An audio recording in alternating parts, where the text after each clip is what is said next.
Hello dear student, आप लोग कैसे हैं। आई होप कि आप लोग अच्छे होंगे। और आज जो है हम आप लोगों को क्लास 10th का हिंदी का 50 ऑब्जेक्टिव क्वेश्चंस करवाने वाला हूं, जो कि बहुत ही इम्पोर्टेंट है। पूरे चैप्टर से, हिंदी में जितने भी चैप्टर हैं सभी चैप्टर से क्वेश्चंस लिए गए हैं और 50 क्वेश्चंस हमने लिया है।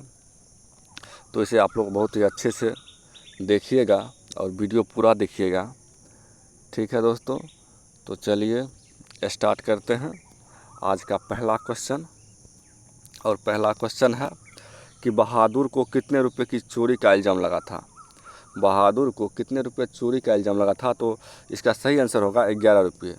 ठीक, बहादुर को 11 रुपये चोरी का इल्ज़ाम लगा था। ठीक है,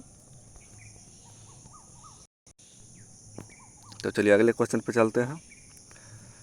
अगला क्वेश्चन हमारा है कि बाबा साहेब अम्बेडकर का जन्म किस राज्य में हुआ था। बाबा साहेब अम्बेडकर का जन्म जो है वो किस राज्य में हुआ था, तो इसका सही आंसर हो जाएगा मध्य प्रदेश। ऑप्शन बी इसका सही हो जाएगा। ठीक, आगे बढ़ते हैं दोस्तों। अगला क्वेश्चन है, भारत में बेरोजगारी का एक प्रमुख और प्रत्यक्ष कारण क्या है। भारत में बेरोजगारी का जो है एक प्रमुख और प्रत्यक्ष कारण क्या है, बताइएगा आप लोग। तो इसका सही आंसर हो जाएगा जाति प्रथा। ठीक, जाति प्रथा जो है भारत में बेरोजगारी का एक प्रमुख और प्रत्यक्ष कारण है। ठीक, चलिए आगे बढ़ते हैं दोस्तों। अगला क्वेश्चन आपका 4 नंबर क्वेश्चन है कि नलिन बिलोचन शर्मा द्वारा लिखित पाठ क्या है। आप लोग बताइएगा नलिन बिलोचन शर्मा द्वारा लिखित पाठ क्या है। तो नलिन बिलोचन शर्मा जी द्वारा लिखित पाठ है विष के दांत। इसका ऑप्शन डी बिल्कुल सही हो जाएगा। नलिन बिलोचन शर्मा द्वारा लिखित पाठ विष के दांत हैं। तो चलिए दोस्तों आगे बढ़ते हैं। अगला कुछ दोस्तों आप लोग इस क्वेश्चन का आंसर बताइएगा। ये क्वेश्चन है पेड़ का कमरा किसकी रचना है। पेड़ का कमरा जो है किसकी रचना है, तो इसका सही आंसर हो जाएगा विनोद कुमार शुक्ल जी। ऑप्शन ए बिल्कुल सही हो जाएगा। ठीक, विनोद कुमार शुक्ल। चलिए आगे बढ़ते हैं। अगला क्वेश्चन है बी आर नारायण किस कहानी का अनुवाद किया था। बी आर नारायण ने किस कहानी का अनुवाद किया था, तो इसका सही आंसर हो जाएगा बी आर नारायण जो थे वो किए थे ढाते विश्वास। ढाते विश्वास कहानी का जो है अनुवाद किए थे बी आर नारायण। चलिए आगे बढ़ते हैं। अगला क्वेश्चन है कवयित्री अनामिका का जन्म कब हुआ था। बताइए दोस्तों, कवयित्री अनामिका का जन्म कब हुआ था, तो इसका सही आंसर हो जाएगा 1961। कवयित्री अनामिका का जन्म हुआ था 1961 में। ठीक, चलिए इसका सही आंसर हो जाएगा 1961। आगे बढ़ते हैं। बताइए दोस्तों घनानंद की भाषा क्या क्या है। घनानंद की भाषा क्या है आप लोग बताइए। तो घनानंद की जो भाषा थी वो थी ब्रज भाषा। ऑप्शन बी इसका सही हो जाएगा। घनानंद की भाषा क्या थी, ब्रज भाषा थी। ठीक है, चलिए आगे बढ़े। अगला क्वेश्चन है किसके अनुसार सेनों ने सिद्धांतों को भी बदल दिया था। सेना जो था वो सिद्धांतों को भी बदल दिया था, किसके अनुसार, तो इसका हो जाएगा खोखा के अनुसार। Option B. ऑप्शन बी इसका बिल्कुल सही हो जाएगा। ठीक है, चलिए आगे बढ़ते हैं। Question number 10। अभी तक हम लोग 10 क्वेश्चन पे पहुंच चुके हैं। 10वां क्वेश्चन है दारिस नामक सोने के सिक्के से भरा घड़ा किसे मिला था। दारिस नामक सोने के सिक्के से भरा घड़ा जो मिला था वो मिला था वारेन हेस्टिंग्स को। ऑप्शन सी बिल्कुल सही हो जाएगा। ठीक, चलिए आगे बढ़ते हैं। बताइएगा दोस्तों कि ढाते विश्वास किस भाषा से अनुदित है। ढाते विश्वास जो है वो किस भाषा से अनुदित है, तो इसका सही आंसर हो जाएगा ऑप्शन सी उड़िया भाषा। उड़िया भाषा। ठीक, ढाते विश्वास जो है उड़िया भाषा से अनुदित है। चलिए आगे बढ़ते हैं। अगला क्वेश्चन 12 नंबर क्वेश्चन है आध्यात्मिक शिक्षा से गांधी जी का क्या अभिप्राय है। आध्यात्मिक शिक्षा से जो है गांधी जी का क्या अभिप्राय है, तो गांधी जी का अभिप्राय है हृदय की शिक्षा। आध्यात्मिक शिक्षा का अभिप्राय गांधी जी का हृदय की शिक्षा से है। ऑप्शन डी बिल्कुल सही हो जाएगा। चलिए आगे बढ़ते हैं। 13 नंबर क्वेश्चन है, चलिए बताइएगा दोस्तों। 13 नंबर क्वेश्चन कहता है अभिमन्यु में 19 दिनों के प्रवास के दौरान लेखक ने किस गद्य की रचना की थी। अभिमन्यु में जो है 19 दिनों का प्रवास हुआ था, उसके दौरान लेखक ने किस गद्य की रचना किया था, तो इसका सही ऑप्शन हो जाएगा कितने गद्य की रचना किए थे, तो 27। ऑप्शन ए इसका ऑप्शन हो जाएगा ए 27। ठीक, आगे चलते हैं। अगला क्वेश्चन धरती कब तक घूमेगी किस भाषा से अनुदित है। धरती कब तक घूमेगी ये जो है ना राजस्थानी भाषा से लिखा गया। ठीक, धरती कब तक घूमेगी राजस्थानी भाषा से लिखा गया। चलिए आगे बढ़ते हैं। 15 नंबर क्वेश्चन। 15 नंबर क्वेश्चन कहता है को कौन सा रोग था? तो पापपति को जो है ना मेनिंजाइटिस रोग था। ठीक, पापपति को मेनिंजाइटिस रोग था। ऑप्शन डी बिल्कुल सही हो जाएगा। ठीक, चलिए 16 नंबर क्वेश्चन पे चलते हैं। नगर कहानी किस लेखक द्वारा रचित है? तो नगर कहानी जो है ना वो लिखित है सुजाता के द्वारा। ठीक है, नगर कहानी किस लेखक के द्वारा लिखित है? सुजाता के द्वारा। ऑप्शन सी बिल्कुल सही हो जाएगा। आगे बढ़ते हैं 17 नंबर क्वेश्चन। लेखक के अनुसार मनुष्य के नाखून किसके जीवंत प्रतीक है? तो लेखक के अनुसार जो है मनुष्य के नाखून किसके जीवंत के प्रतीक है? तो इसका सही ऑप्शन हो जाएगा ऑप्शन सी, पांचवी वृत्ति के। ठीक है, पांचवी वृत्ति के।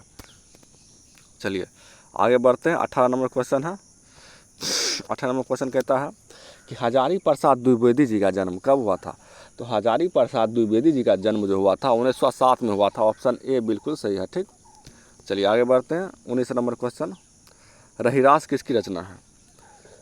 रहीरास जो है वो गुरु नानक की रचना है। ऑप्शन बी बिल्कुल सही हो जाएगा। रहीरास गुरु नानक की रचना है। तो चलिए दोस्तों आप 20 नंबर क्वेश्चन पे आ गए हैं। 20 नंबर क्वेश्चन कहता है कि लक्ष्मी के बड़े पुत्र का क्या नाम था? तो लक्ष्मी के बड़े पुत्र का नाम था अच्युत। तो ऑप्शन ए बिल्कुल सही हो जाएगा। लक्ष्मी के बड़े पुत्र का नाम क्या था? अच्युत था। चलिए 21 नंबर क्वेश्चन पे चलते हैं। 21 नंबर क्वेश्चन है, एक वृक्ष की हत्या में कवि शहर को किससे बचाने की बात करता है? एक वृक्ष की हत्या में जो है कवि जो है वो शहर को किससे बचाने की बात करता है? तो नादिरों से। ऑप्शन सी बिल्कुल सही हो जाएगा। नादिरों से बचाने की बात करता है। ठीक, चलिए 22 नंबर क्वेश्चन है कि कवि ने माली मालिन किसे कहा? कवि जो था वो माली मालिन किसे कहा है? तो कवि ने माली मालिन कहा है राधा कृष्ण को। ठीक, ऑप्शन सी बिल्कुल सही हो जाएगा। चलिए आगे बढ़ते हैं। अगला क्वेश्चन है 23 नंबर क्वेश्चन। मंगू के अलावा उसकी माँ की कितनी संतानें थी? ऑप्शन 23 नंबर क्वेश्चन है, मंगू के अलावा उसकी माँ की कितनी संतानें थी? तो उसके माँ की संतान जो था मंगू के अलावा वो कितना था? 4 था। ऑप्शन सी बिल्कुल सही हो जाएगा। Option C. चलिए आगे बढ़ते हैं। 24 नंबर क्वेश्चन है कि दिनकर की कीर्ति के लिए ज्ञानपीठ पुरस्कार मिला था। दिनकर जी को किस कीर्ति के लिए जो है ज्ञानपीठ पुरस्कार मिला था? तो उर्वशी के लिए। ऑप्शन सी बिल्कुल सही हो जाएगा। चलिए आगे बढ़ते हैं। 25 नंबर क्वेश्चन पे हम लोग आ चुके हैं। 25 नंबर क्वेश्चन कहता है सीता के बेटों ने सीता को कितने रुपये महावीर खर्च देने का निर्णय लिया? तो कितने रुपये दिया था? सीता के बेटों ने सीता को महावीर खर्च 75 रुपये दिया था। ऑप्शन सी बिल्कुल सही है। ऑप्शन बी बिल्कुल सही है। अभी तक हमने 25 क्वेश्चन कर लिए। ठीक, 25 क्वेश्चन कर लिए। इसमें से आप लोग का कितना क्वेश्चन सही हुआ है आप लोग ज़रूर बताइएगा। ठीक है, 25 में से कितना सही हुआ है आप लोग कमेंट करके ज़रूर बताइए। ठीक, आगे चलते हैं।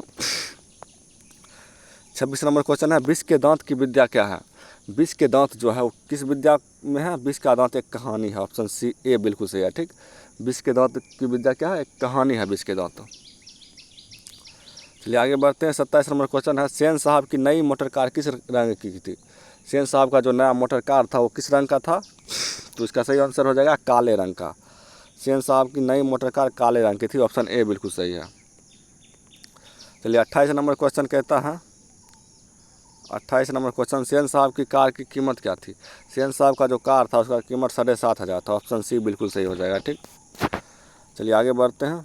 Question number 29। क्वेश्चन नंबर 29 को आप लोग देखिएगा दोस्तों, अच्छे से देखिए। क्वेश्चन नंबर 29 क्या कहता है कि मैक्स मूलर का निधन कब हुआ? निधन का मतलब क्या होता है? निधन का मतलब होता है मृत्यु। ठीक, निधन अगर पूछेगा तो निधन का मतलब होता है मृत्यु। तो मैक्स मूलर का निधन कब हुआ था? मैक्स मूलर का निधन हुआ था 1900 ईस्वी में। ऑप्शन ए बिल्कुल सही हो जाएगा। 1900 ईस्वी में मैक्स मूलर का निधन हुआ था। ठीक, चलिए 30 नंबर क्वेश्चन पे चलते हैं। 30 नंबर क्वेश्चन है, नाखून क्यों बढ़ते हैं पाठ की विद्या? नाखून क्यों बढ़ते हैं क्या है?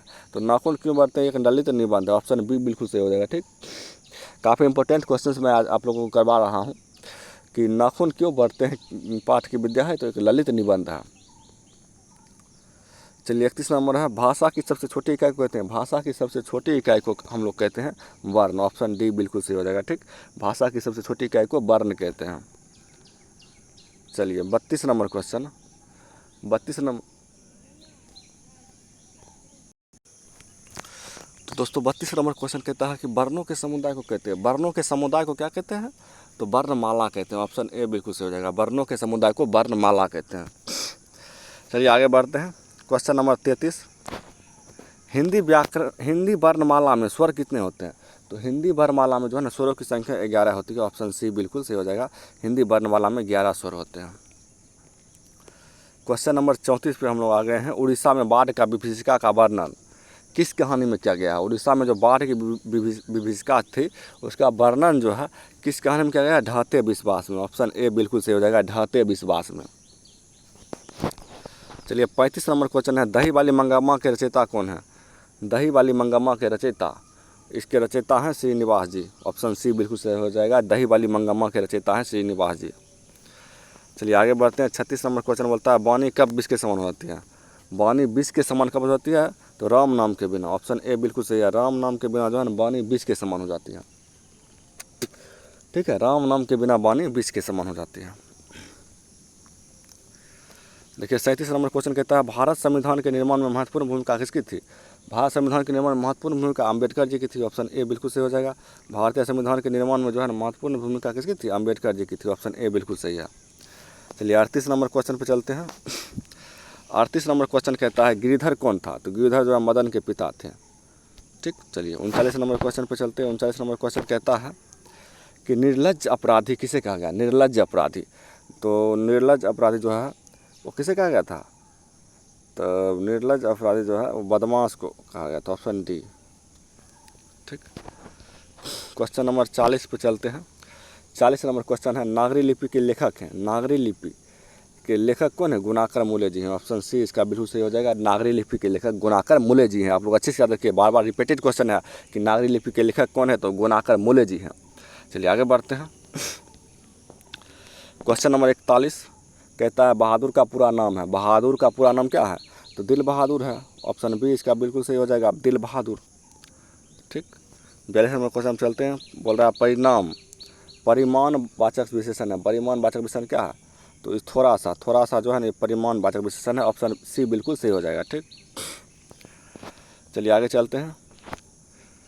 अगला क्वेश्चन 43 नंबर, भारत से हम क्या सीखें? पाठ गद्य की कौन सी विद्या? भारत से हम क्या सीखें?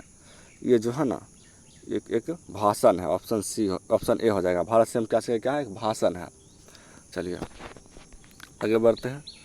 44 नंबर क्वेश्चन कहता है, महात्मा जी के पिता का क्या नाम था? तो महात्मा जी के पिताजी का नाम था करमचंद गांधी, और महात्मा जी का पूरा नाम पूछेगा तो मोहनदास करमचंद गांधी है। महात्मा जी का पूरा नाम पूछेगा तो मोहनदास करमचंद गांधी। ठीक, करमचंद गांधी, महात्मा जी का पूरा नाम मोहनदास करमचंद गांधी था, और महात्मा के पिता का नाम पूछेगा तो सीधा करमचंद गांधी हो जाएगा। ठीक, चलिए आगे बढ़ते हैं। 45 नंबर क्वेश्चन कहता है, गुरु नानक किस भक्ति के धारा के कवि थे? तो गुरु नानक जो थे वो निर्गुण भक्ति धारा के कवि थे। ठीक, निर्गुण भक्ति धारा के कवि गुरु नानक जी थे। ठीक, चलिए 46 नंबर क्वेश्चन कहता है, बिरजू महाराज का संबंध है। बिरजू महाराज का संबंध कथक नृत्य है। ठीक, ऑप्शन सी बिल्कुल सही हो जाएगा। आगे बढ़ते हैं। 47 नंबर क्वेश्चन पूछता है, इबादत का अर्थ क्या है? तो इबादत का अर्थ जो होता है ना उपासना होता है, यानी कि उपासना का मतलब होता है भूखे रहना। ठीक, इबादत का अर्थ है उपासना। चलिए आगे बढ़ते हैं। 48 नंबर क्वेश्चन कहता है, सेन साहब की आंखों का तारा कौन था? तो सेन साहब के जो थे, सेन साहब की आंखों का तारा वो खोखा था। ऑप्शन बी बिल्कुल सही हो जाएगा, सेन साहब की आंखों का तारा खोखा था। चलिए 49 नंबर क्वेश्चन, हिंदी लिखी जाती है किस लिपि में? देवनागरी लिपि में। ऑप्शन ए बिल्कुल सही होगा, हिंदी लिखी जाएगी देवनागरी लिपि में। चलिए अगले क्वेश्चन चलते हैं। अगर क्वेश्चन नहीं है तो आप लोगों को जो है सिर्फ 49 क्वेश्चन हमने करवाए थे, और 49 क्वेश्चन में आप लोग कितना सही किए हैं ये कमेंट करके ज़रूर बताइएगा। ठीक है, 49 में आप लोग कितना सही किए हैं कमेंट करके ज़रूर बताइएगा। ठीक, चलिए आज के लिए इतना ही। अगर वीडियो आप लोग को अच्छा लगा है तो वीडियो को लाइक करिएगा, चैनल को सब्सक्राइब कीजिएगा, अपना दोस्तों में शेयर जरूर कीजिएगा। ठीक है दोस्तों, इससे हमें मोटिवेशन मिलेगी और हम आप लोगों के लिए अच्छे कंटेंट लाएंगे। ठीक है, तो आज के लिए इस वीडियो में इतना ही। आप लोग इसको अच्छे से याद कीजिएगा। ठीक है, बाय बाय, टेक केयर।